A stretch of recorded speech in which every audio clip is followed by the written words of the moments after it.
आज का सांकेतिक जो धरना है वो आप क्या करेंगे और ये जो आपका ज्ञापन है किसको संबोधित करेंगे? बहुत बहुत धन्यवाद सर आपका हमारे साथ जुड़ने के लिए, बात करने के लिए। बहुत बहुत धन्यवाद।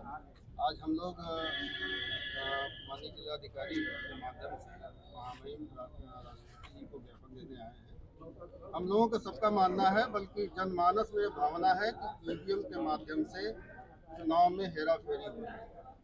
और जो चुनाव आयोग बना था संविधान के आर्टिकल 324 के तहत बना था, जिसमें चुनाव आयोग की जिम्मेदारी थी प्रत्येक नागरिक को अपना वोट डालने का अधिकार हो और उसको ये जानने का अधिकार हो कि हमारा वोट कैसे पड़ रहा है, किसको जा रहा है, उसके पक्ष में गिनती हो रही है कि नहीं हो रही है।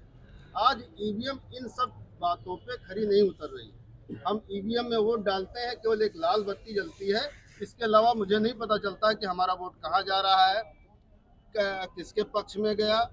वीवीपैट जब एक याचिका लगाई गई उसके बाद वीवीपैट का लगाया गया, उसमें भी 7 सेकंड के लिए हमें एक चिन्ह दिखाई पड़ता है।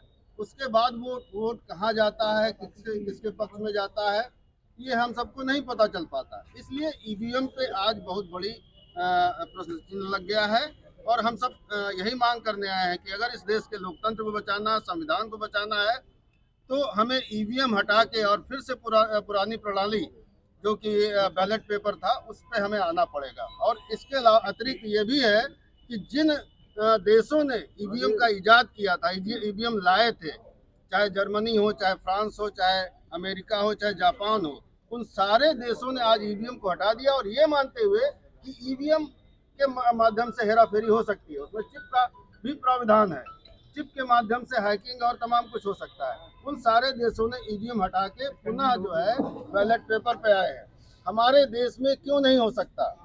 और मैं तो मानता हूं तमाम तरह की अनियमितताएं आ रही हैं, लगातार आ रही हैं। अभी जो एक पत्रिका के माध्यम से जानकारी मिली है कि 2019 के चुनाव में 373 लोकसभा सीटों पर जो मत पड़े और मत गिने गए, उसमें 8,000 से लेकर 18,000 तक का गड़बड़ी है, कहीं ज़्यादा है कहीं कम है।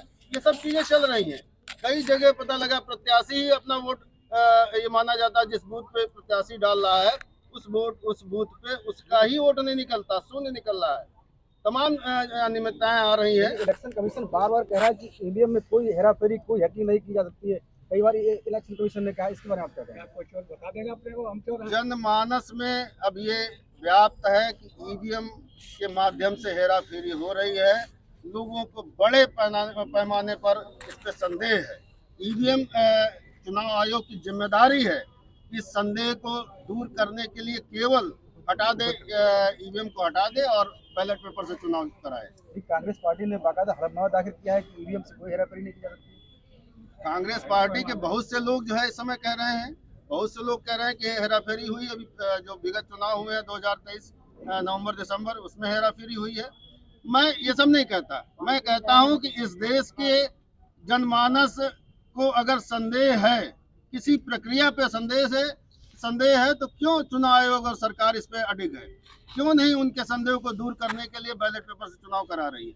क्या उसमें दिक्कत है? जो बड़े बड़े देश जो जिन्होंने इस ईवीएम को बनाया था, वो देश जो पुनः उस पे बैलेट पेपर पे आ गए हैं, तो हमारा देश क्यों नहीं आ सकता?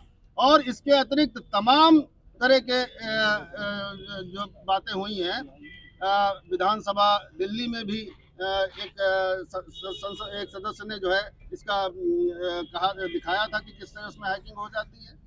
अभी जो है दिल्ली में जो हमारे तमाम अधिवक्ता साथी जो है प्रदर्शन कर रहे हैं, उन्होंने कहा है कि 50 ईवीएम हमें दे दीजिए, मैं बगैर छुए उसमें हैकिंग करा दूंगा। अगर हैकिंग हो जाती है तो आप मान लीजिएगा, लेकिन चुनाव आयोग उनको 50 ईवीएम देने को तैयार नहीं है।